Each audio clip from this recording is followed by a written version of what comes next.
예, 무술년 새해를 맞이한 여야 정치권은 일제 6월 지방선거 승리를 외치며 각오를 다졌습니다. 이번 지방선거는 문재인 정부 출범 후 첫 전국 선거라는 점에서 전국 향방을 가를 최대 분수령이 될 전망입니다.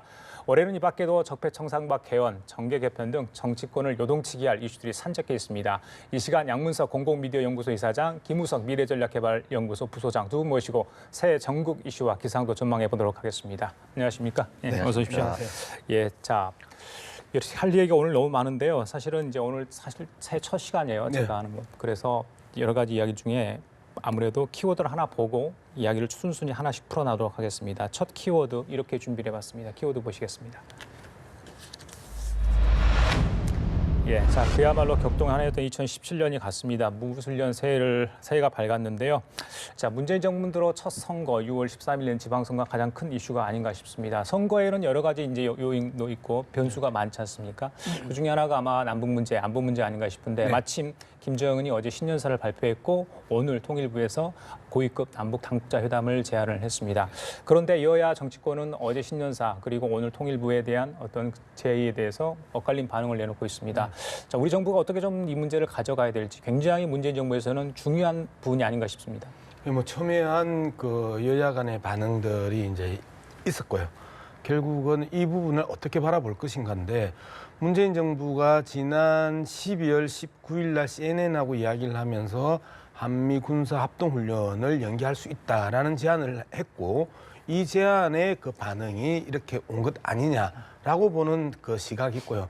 그렇지 않으면 또 북한이 계속 대북 제재 압박 속에서 또 다른 돌파구를 찾는 게 아니냐라는 시각이 하나가 있고 또 하나는 마지막은 이제 우리 핵 보유국이니까 이제 좀 더 그 주도적으로 대화를 이끌어 나가겠다라는 한 세 가지 관점이 있는 것 같습니다. 전체적으로 뭐 어느 하나도 틀린 건 없다. 예.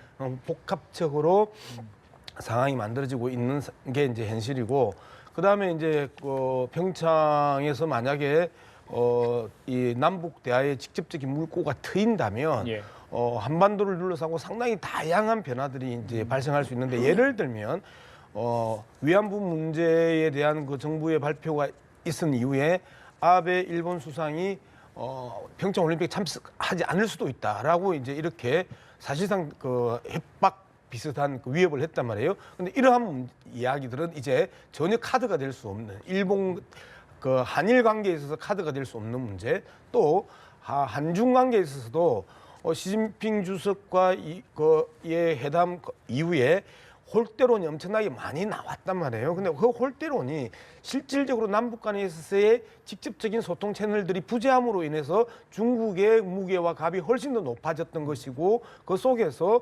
대한민국이 계속해서 홀대론까지 나올 정도로 전체적인 그 모양새가 빠졌던 그 내용도 있었고 그다음에 한미 관계도 좀 상당 부분 변화가 옵니다.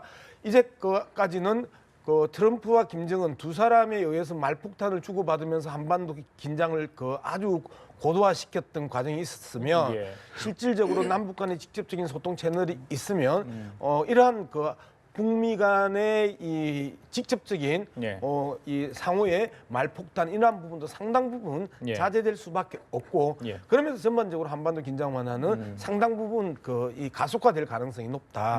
이런 측면에서 봤을 때 이번 평창 올림픽에 대한 북한 참여 여부와 평창 올림픽을 협상을 하면서 실제 남북 간의 직접적인 소통 채널들을 구축한다라면 상당 부분 문재인 정부로서는 순풍에 돛달듯이 달려갈 수 있지 않을까 이렇게 예측해 봅니다. 여당은 이번 김정은의 신년사가 한반도 긴장 완화의 청신호가 될 것이다. 야당 쪽에서는 얄팍한 위장 평화 공세다 이런 얘기를 하고 있는데요. 여야 대표의 이야기 좀 잠깐 들어보고 갈까요? 들려주십시오. 김정은 노동당 위원장이 신년사를 통해서 평창 올림픽 성공을 기원하고 대표단 파견 용의가 있다는 의사를 밝혀왔습니다.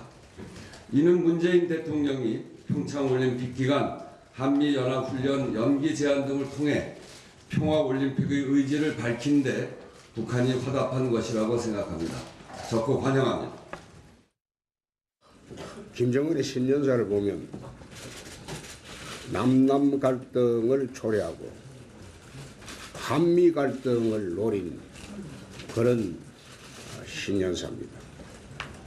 그런 신년사를 두고 청와대와 정부가 반색을 하면서 대북 대화의 길을 열었다. 그런 식으로 번역을 하는 것은 북의 책략에 놀아나는 것이다. 문재인 정부 대북 대화 구걸 정책은 북핵 완성의 시간을 벌어주는 것입니다. 역사의 죄인이 될 겁니다. 예, 부사님 여당 쪽에서는 기대, 야당 쪽에서는 우려를 표시를 한 것 같아요. 예, 반응들 어떻게 보십니까? 정치적 입장에 따라서 확실히 나뉘고 있죠. 그런데 우리가 생각해야 할 거는 역시 이게 북한에서는 핵을 완성했다는 전제하에서 자신감을 가지고 대화를 얘기를 하는 거 아니겠습니까? 그리고 그러한 한편으로 미국에 대해서는 언제든지 핵으로 미국을 쏠 수 있다라고 하면서 한미 간의 갈라치기를 계속하는 것 같아요. 예. 그런 게 결과적으로 남남 갈등으로 이어진다라고 하면 북한에서 의도했든 의도하지 않았든 결국은 굉장히 위태로운 상황으로 갈 수밖에 없다라고 하는 상황 인식은 객관적으로 해야 할 것 같고 예. 아무리 급해도 바늘 허리에 실을 매서 바느질을 할 수는 없는 거 아니겠습니까? 지금 같은 경우에는 정부에서 평창 올림픽이라고 하는 게 급하니까 지금 대화를 덥석하는 그 과정을 보면서 국민들은 일단은 앞에서는 그 희망을 가져보지만 결과적으로 북핵의 위험에 대해서는 계속 찜찜하게 계속 갈 수밖에 없다라는 거죠. 그래서 이런 상황 인식의 차이가 결국은 북핵 문제뿐만 아니라 여러 가지 남북 관계, 국제 관계 이런 부분들에 대해서 완전히 다른 소리를 할 수밖에 없는 그런 상황으로 가고 있는데 결국은 이런 것이 아주 위태로운 살얼음판 위로 동계올림픽까지 끝난 다음에 그 다음엔 어떻게 할 것이냐라고 하는 게 진짜 큰 문제 아니겠습니까? 예. 지금 지방선거도 앞두고 있는데 동계올림픽을 어떻게 그 마무리한다고 해도 그런 갈등이 심화된다라고 하면은 지방선거는 정말 진흙탕 싸움으로 갈 가능성이 굉장히 큽니다. 그래서 북한에서 진짜 그걸 원했든 원하지 않았든 그거하고 상관이 없이 예. 결국 남남 갈등은 극도화될 것 같다라고 하는 불안감이 있는 거죠. 알겠습니다. 저는 지금 남남 갈등에 대한 이야기를 좀 해야 될 필요가 있습니다. 어쨌든 진보 진영 입장에서는 그 지속적으로 대화와 타협 그리고 평화적 해결 그다음에 외교적 해결 뭐 이제 이런 부분들에 대해서 집중적으로 이야기를 해왔었고요. 그다음에 보수 정당이나 보수 진영 같은 경우에는 뭐 선제 공격 뭐 이런 부분들부터 시작해서 핵 그 배치 뭐 이런 이야기들을 계속 해왔었거든요. 기본적으로 반전, 반핵, 그다음에 평화라는 갈등 구도가 계속해서 있어 왔다라는 겁니다.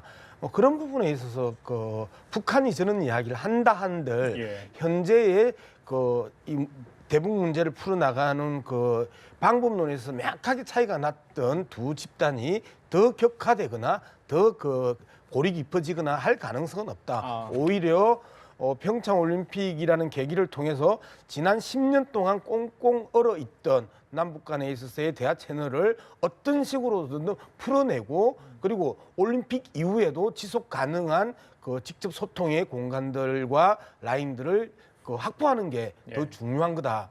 그래 지금 확보했냐 안 했냐. 그다음에 그 올림픽 끝나고 나면 그 잘릴 것 아니냐. 이런 그 예측 자체는 별 알겠습니다. 의미가 없는 것 예, 같습니다. 자 방금 들어온 소식인데요. 통일부가 북측에 판문점 연락관을 통해서 오후 접촉을 시도했지만 아직까지 북측이 아무런 반응을 보이지 않았다. 이런 소식이 들어와 있습니다. 청와대도 진위를 파악 중이고요. 통일부가 지금 제안을 했기 때문에 북측에서 어떤 태도를 보일지 좀 지켜보도록 하겠습니다. 정치권 이슈로 좀 더 깊이 들어가겠습니다. 부사님께서 지방선거 얘기를 하셨는데 아무래도 얘기하지 않을 수 없습니다. 네. 상반기뿐만 아니라 전국 지형을 다 바꿀 수 있는 어떤 그런 전국에 큰 영향을 줄 수 있는 게 바로 지방선거인 것 같아요. 물론 변수, 방금 전에 하는 그런 안보 변수도 있었지만 여러 가지 또 변수도 있고요. 정치적인 이유, 뭐 국민의당과 바른정당의 통합 부분도 있고요. 지금 민주당 쪽 그리고 자유한국당 쪽, 국민의당은 뭐 통합 작업이 한창 진행되니까 여러 가지 생각을 할 것 같습니다. 지방선거에 대해서. 예. 대표적인 변수는 세 가지로 볼 수가 있습니다. 첫 번째는 말씀하셨던 것처럼 그 북한의 이 행태가 어떻게 드러날 것이고 어떻게 진행될 것인가를 통한 안보 변수가 하나가 있고 그다음에 개헌 변수가 있습니다. 계엄 변수 같은 경우도 이제 자유한국당 같은 경우에는 지방선거와 함께하지 않겠다라고 선언했기 때문에 사실상 변수로서의 그 폭발력이 상당 부분 김이 빠져 있는 이제 상황이다. 또 하나는 국민의당과 그 바른정당의 통합인데 저는 뭐 차찬 속의 태풍 정도가 될 것 같습니다. 왜 그러냐면 지방선거에서 핵심으로 승패를 나눌 때는 강력 지도단체의 이 수를 가지고 이제 승패를 나눈단 그렇죠. 말이에요. 그러면 예. 여기는 2등이 없습니다. 예. 다 1등입니다. 선거는 2등과 3등이 있는 거는 그 지방의회 이 중대선거구제를 하니까 2등, 3등까지 실제 이 의원 배지를 달 수가 있겠지만 광역단체장은 하나밖에 없거든요. 그러면 자유한국당의 지지율보다 통합신당의 지지율이 높아질 수도 있다. 그럴 수도 있죠. 근데 2등과 3등의 싸움이기 때문에 실제 대세에 있어서의 그 변수를 가져올 가능성은 별로 없는 것 같다. 예. 그리고 사실상 안철수 대표의 국민의당과 유승민 대표의 바른정당은 이제는 그 범보수로 분류가 되고 있는 상황이기 때문에 실질적으로 지방선거에 미치는 영향은 아주 미미할 거다. 이제 저렇게. 예, 알겠습니다. 마침 뭐 여론조사 이야기도 하셨고 하기 때문에 이미 뭐 여당 쪽으로서 좀 기울어진 운동장 아니냐. 특히 현역 프레임을 가지고 있는 지역에서는 많이 이제 여당 쪽에서 유리하다. 네. 여당 내 경선이 더 문제다. 뭐 이런 이야기도 나오는데 신년 초에 했던 각 언론사의 여론조사 결과 보면 사실상 그 형태만은 보면 결과로 네. 보면 민주당 쪽이 좀 유리한 거 아닌가 이런 뭐 지적이 나오고 있습니다만. 그렇죠. 지금 뭐 대통령 지지도를 보나 뭐 신년 초에 각 정당 지지도를 보나 절대적으로 지금 여권이 유리하다고 볼 수밖에 없습니다. 지금 상황에서는. 예. 그런데 2년 전에 총선 전에도 그랬어요. 사실 뭐 그때 새누리당이 압승할 거라고 요맘때쯤 했는데 4월 선거에서 완전히 역전이 되지 않았습니까? 그래서 지금 예측하는 게 네. 정말 6월 달까지 갈 수 있을 것이냐라고 하는 건 좀 별개의 문제다라고 하는 생각이 들고 그런데 결과적으로 그렇게 갈 수밖에 없는 이유는 또 있어요. 왜냐하면 그때는 민주당 같은 경우에는 굉장히 완전히 그 문재인 지금 당시 대표가 이선으로 물러나고 김종인 위원장을 내세움으로써 그러고 계속 수혈을 하고 뭔가 변하는 모습을 보여줬단 말이죠. 그런데 지금 자유한국당 같은 경우에는 인재난 얘기가 나올 정도로 예. 굉장히 어렵고 지금 뭐 사실 지금 현 지도부에 대한 불만들도 굉장히 많고 그래서 과연 힘을 그렇게 모을 수 있을지에 대한 그런 것들이 첫째 있고 두 번째는 역시 통합진보당입니다. 중도 통합당이죠. 예, 예. 이쪽에서 지금 드라마를 잘 만든다라고 하면은 아까 뭐 태풍 속에 찻잔 속의 태풍 얘기를 하시는데 저는 돌풍이 될 가능성도 꽤 있다고 생각합니다. 결국은 지금 민주당에서 압승은 하겠지만 2등을 누가 하느냐는 굉장히 중요합니다. 그리고 표뿐만 아니라 완전 극단을 싫어하는 중원에 있는 사람들이 표를 찍기 그 부담스러운데 뭔가 다른 대안이 있으면 투표장에 나올 가능성이 꽤 있고 예.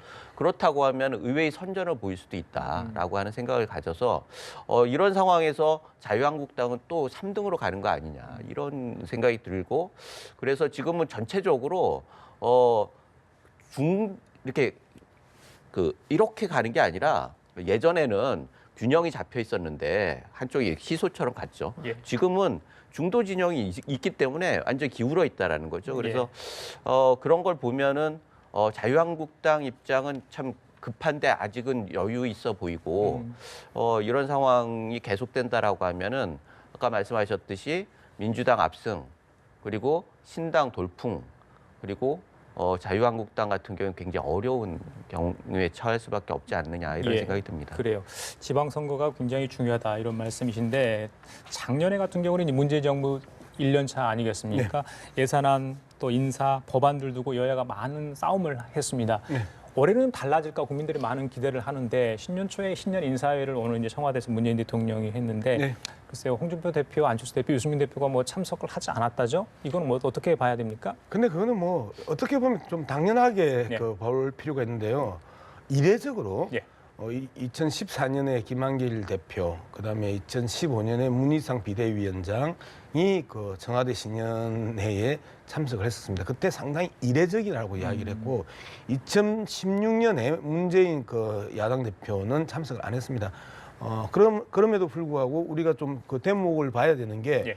국민의당 김동철 원내대표하고 자유한국당의 김성태 원내대표 이 두 분은 또 오늘 참석을 했거든요. 예. 즉 당 대표들만 참석을 하지 않은 것이었고 그다음에 원내 그 대표 두 사람은 참석을 했기 때문에 예. 그렇게 뭐 격렬한 갈등이라고 볼 필요도 없고 그다음에 오히려 참석하는 게 이례적일 정도로 그 봐줘야 돼서 예. 크게 정치적 의미를 부여할 이유가 없다. 오늘 뭐 유승민 그 대표 같은 경우 인터뷰에서 그는 비슷한 이야기를 하던데 언제든지 만날 수 있다. 예. 라고 이야기를 했던 것들이 아마 그런 의미다. 그래서 이번 신년회는 뭐 굳이 많은 의미를 부여할 필요가 없다. 알겠습니다. 자, 시간이 많지 않은데 저희들이 준비한 키워드 다음 주제에 있습니다. 한번 보실까요? 예, 이겁니다. 자, 작년부터 계속됐던 윤종석 비서실장의 UAE 방문 논란, 요 꼬리를 물고 이어지고 있는 상황입니다. 이명박 전 대통령이 또 신년에 이런 저런 이야기를 하다 보니까 또 여러 가지 이제 살이 좀 더 붙은 것 같습니다. 자, 부소장님, 글쎄요, 이거 뭐 여러 가지가 있어요. 뭐 말바꾸기 의혹도 있고 여러 가지 뭐 왜 갔는지 또 가서 또 무슨 문제가 전 정부에 있었는지 글쎄요. 이건 뭐 어떻게 해결을 해야 된다 이게 아닌 것 같아요. 지금 이 시점이면. 예. 해결은 해야죠. 사실은 작년에 제대로 해결하지 못해서 새해에도 이렇게 계속 논란이 지속된다는 것은 국가적으로 굉장히 안타까운 일입니다.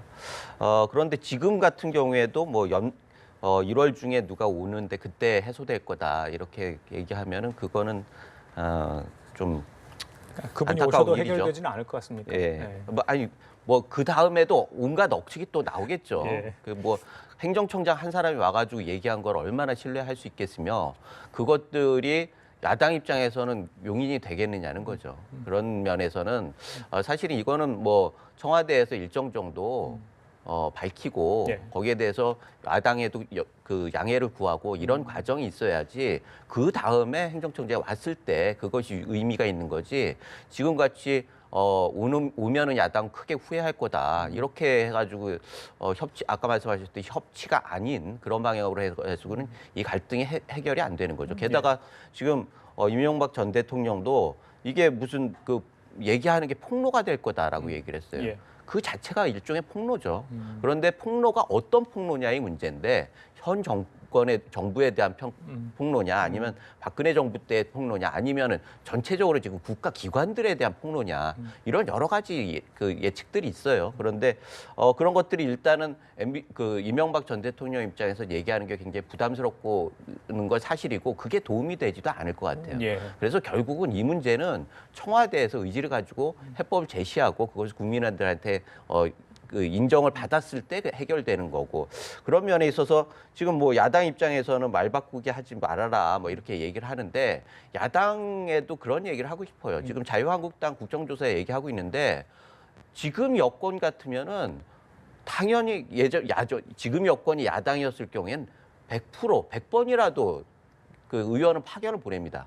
그래서 현장에서 취재한 걸 가지고 여론을 삼고 그래서 이 문제에 대해서 어떻게든지 정치적으로 접근을 하는데 지금 야당 같은 경우에는 그런 노력이 거의 없어요. 그래서 그런 부분들이 좀 안타까운 측면이 있죠. 예. 예, 뭐 이 부분은 어쨌든 세 가지 주요 쟁점을 가지고 그 논의가 그 순차적으로 흘러왔죠. 첫 번째, 핵 폐기물을 국내에 반입을 하느냐, 안 그러면 뭐 외국에 그 보내느냐. 어쨌든 미국과 아랍에미리트 간에 있어서 핵 폐기물 처리는 아랍에미리트 땅에서 못한다라는 그 협정이 이제 전제가 돼 있기 때문에 핵 폐기물 처리를 어떻게 하냐. 결국 핵 폐기물이 중요해지는 이유는요, 핵무기로 바로 가거든요. 이제 이런 측면에서 핵 폐기물 처리 문제가 이제 하나의 논란이었고, 하나가 이제 군사 지원 협정이 있었냐 없었냐. 이게 이제 뭐 부속 계약이냐 안 그러면 임용 계약이냐 이제 논쟁이 있었지만 군사 지원 협정은 있었던 것 같고, 그리고 이걸 지속할 것이냐 말 것이냐 여기에서 그 논란이 발생했다라는 이제 이야기 있었고, 그다음에 그 최태원 SK 회장이 그 요구를 했다. 그런데 예를 들면 하나하나씩 좀 분석을 해보면 최태원 SK 회장이 10조의 정유시설 그 건설 계획이 백지화되게 생겼다. 현 정부에서 좀 도와달라라고 임종석 비서실장을 만나서 이야기를 했다. 그리고 그 이야기를 듣고 임종석 비서실장이 갔다. 그러면 박수 받을 일이잖아요.